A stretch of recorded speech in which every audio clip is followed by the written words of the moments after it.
Dear students, welcome to the online class arranged by Bakshiri High School. This is Rubel Chandra Pal, Assistant Teacher, Bakshiri High School, with you. I hope you all are well by the grace of Almighty God. I am also well by His grace. Dear students, for the long time you are out of class, so you are missing your teachers, your school campus very much, and I am also missing you. And this is a nice program, nice decision for our school authority and for our head teacher to take the online class for you. I think this class will be fruitful with you.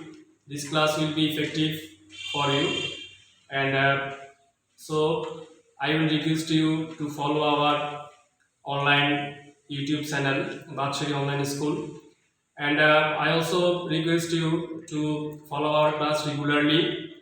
And if you follow it, I think it will be helpful for you.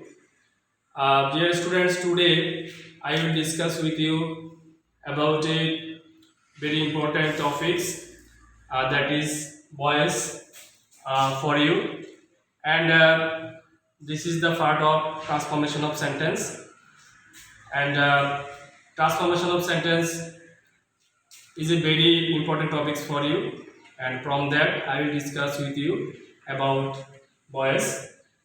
Dear students, for the most benefit of my class, I will discuss with you both and English and Bengali.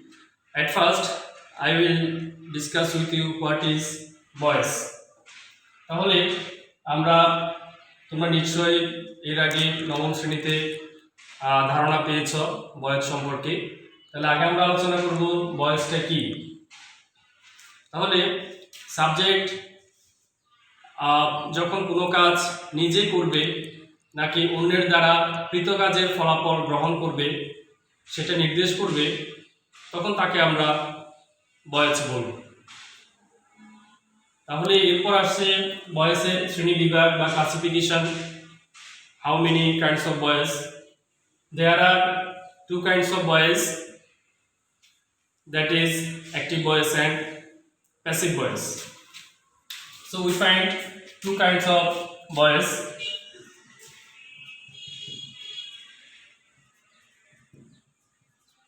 Active voice and passive voice.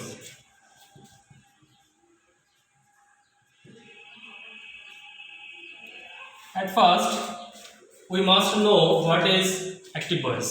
Active voice কি? তাহলে কোনো সেন্টেন্সের subject যদি নিজে কোনো কাজ সম্পাদন করে তখন তাকে আমরা বলবো অ্যাক্টিভ ভয়েস। যেমন আমরা যদি একটা সেন্টেন্স এখানে লিখি, উই প্লে ক্রিকেট।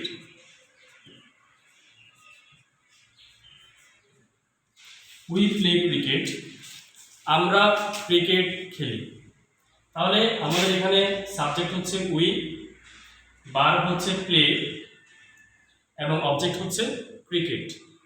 তাহলে আমরা ক্রিকেট খেলি, এটাকে আমরা বলতেছি অ্যাক্টিভ ভয়েস। তাহলে আমরা ক্রিকেট খেলি, তাহলে ক্রিকেট কে খেলে? আমরা খেলি। তাহলে যেহেতু উইটা হচ্ছে সাবজেক্ট, এখানে সাবজেক্ট আমরা খেলি, নিজে কাজটা করতেছি, আমরা খেলতেছি ক্রিকেটটা, এই জন্য আমরা এটাকে বলবো অ্যাক্টিভ ভয়েস। এখন এরপরে আমরা আসবো what is passive voice. Passive voice কি?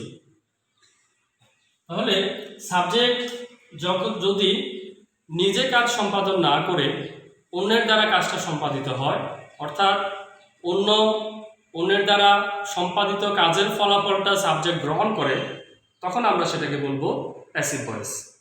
তার মানে সেখানে সাবজেক্টটা নিষ্ক্রিয় থাকবে, নিজে কাজটা করবে না, অন্যের দ্বারা কাজের ফলাফলটা সে গ্রহণ করবে। অপরদিকে অ্যাক্টিভ ভয়েসে আমরা দেখবো সেখানে সাবজেক্ট নিজে অ্যাক্টিভ থাকবে, সক্রিয় থাকবে, সাবজেক্ট নিজে কাজটা করবে।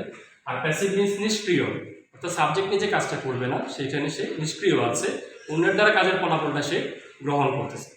তাহলে আমরা যদি প্যাসিভ ভয়েস লিখি তখন সেটা হবে ক্রিকেট, প্রথমে ক্রিকেট আসবে, cricket is played by us. Cricket is played by us, তাহলে আমাদের অর্থটা দাঁড়াচ্ছে ক্রিকেট ইজ প্লেড, অর্থাৎ ক্রিকেট খেলা হয় বাই আস, আমাদের কর্তৃক, অর্থাৎ আমাদের কর্তৃক ক্রিকেট খেলা হয়।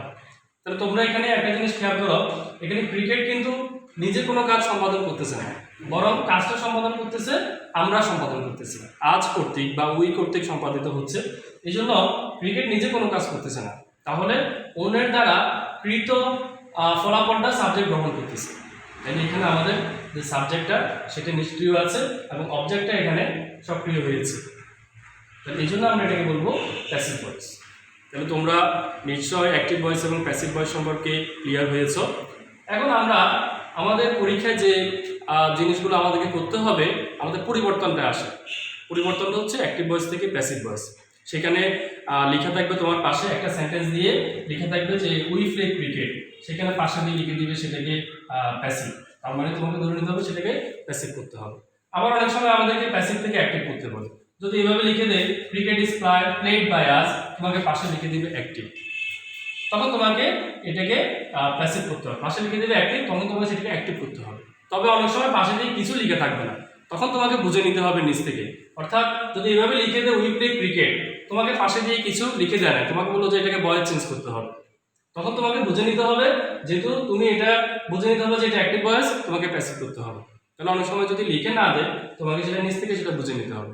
অথবা যদি এভাবে দেওয়া থাকে cricket is played by us, তোমাকে বললো যে চেঞ্জ দ্য ভয়েস, তখন তোমাকে বুঝে নিতে হবে এটা প্যাসিভ ভয়েস এবং তোমাকে সেটাকে অ্যাক্টিভ করতে হবে, তাহলে সেটা তোমাদেরকে বুঝে নিতে হবে। তাহলে আমাদের পরীক্ষায় সাধারণত ট্রান্সফরমেশনে আমরা একটা বা দুইটা আমরা এক্সাম্পল সেখানে দেখতে পাই ভয়েসের। তাহলে আমরা যে অ্যাক্টিভ ভয়েস থেকে প্যাসিভ ভয়েস করব, সেখানে কিছু নিয়ম আমাদেরকে ফলো করতে হবে। এখন প্রশ্ন হচ্ছে তাহলে আমাদের নিয়মগুলো কি কি? তাহলে একটা জিনিস খেয়াল করো, আমরা যে অ্যাক্টিভ ভয়েসটা লিখলাম আমরা এটাকে প্যাসিভ করলাম, তাহলে আমাদেরকে কিছু নিয়ম মেনে চলতে হবে।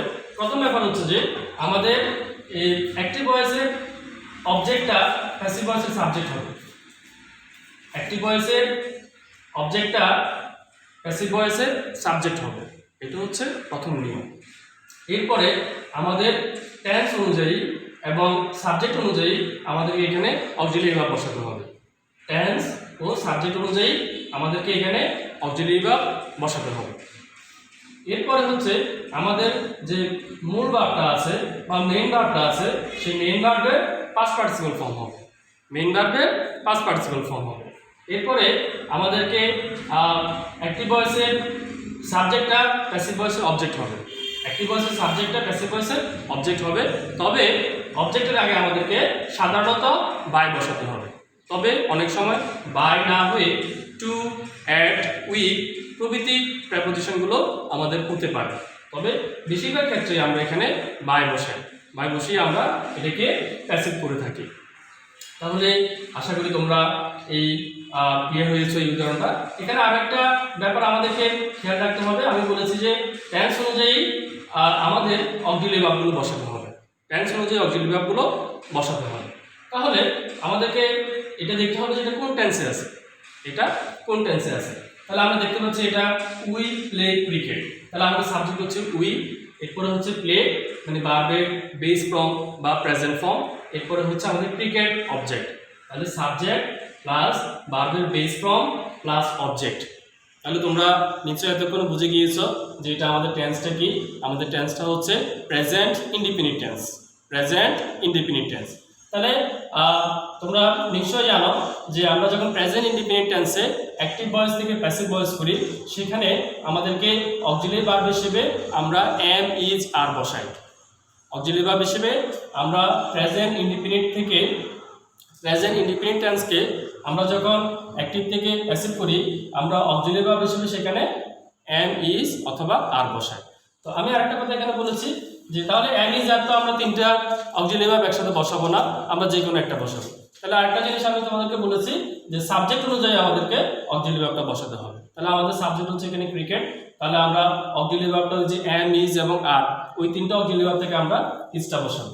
কারণ আমাদের এই ক্রিকেটটা হচ্ছে আমাদের অক্সিলারি ভার্ব বসাতে হলে তখন আমাদেরকে পার্সনটা দেখতে হবে, যে পার্সন এবং টেন্স অনুযায়ী আমরা অক্সিলারি ভার্বটা বসাবো। তাহলে আমাদের ক্রিকেট কোন পার্সন?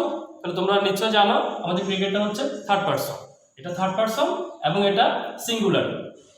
তাহলে আমাদের সাবজেক্ট যদি থার্ড পার্সন সিঙ্গুলার হয় তাহলে সেখানে আমরা অক্সিলারি ভার্ব হিসেবে আমরা ইজ বসাবো। এরপরে যদি আমাদের প্লুরাল হয় তখন সেক্ষেত্রে আমরা আর বসাবো। আবার এটা যদি থার্ড পার্সন না হয় ফার্স্ট পার্সন হয় আমরা সেখানে এম বসাবো। তাহলে তোমরা এম ইজ এবং আর এর ব্যবহারটা সম্পর্কে ক্লিয়ার হয়েছো, তোমরা একটা ধারণা পেয়েছো।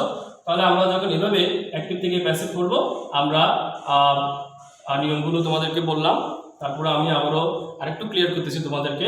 অ্যাক্টিভ ভয়েসের অবজেক্টটা প্যাসিভ ভয়েসের সাবজেক্ট হবে, এরপরে আমাদের টেন্স এবং পার্সন অনুযায়ী অক্সিলারি ভার্ব বসবে, এরপরে আমাদের মূল ভার্বের পাস্ট পার্টিসিপল ফর্ম বসবে, এরপরে আমাদের অ্যাক্টিভ ভয়েসের সাবজেক্টটা প্যাসিভ ভয়েসের অবজেক্ট হবে এবং অবজেক্টের আগে সাধারণত বাই বসে, তবে কিছু কিছু ক্ষেত্রে বাই না বসে টু, অ্যাট, উইথ প্রভৃতি প্রেপোজিশন বসতে পারে। তাহলে শিক্ষার্থীবৃন্দ, প্রিয় শিক্ষার্থীবৃন্দ, তোমরা নিশ্চয়ই ভয়েস সম্পর্কে ধারণা পেয়েছো। তো আমি পরবর্তী ক্লাসে আরেকটু আলোচনা করব ভয়েস নিয়ে, যেহেতু আজকে আমাদের মোটামুটি আমরা শেষ পর্যায়ে চলে এসেছি। তো আমরা এরপরে আরও ব্যাপকভাবে আলোচনা করবো। এটা নিশ্চয়ই তোমরা এতটুকু বুঝতে পেরেছো, এটা হচ্ছে ভয়েসের বেসিক জিনিস। তো তোমরা সবাই ভালো থাকবে, সুস্থ থাকবে, সবাই স্বাস্থ্যবিধি মেনে চলবে। সবাইকে ধন্যবাদ, গুড বাই।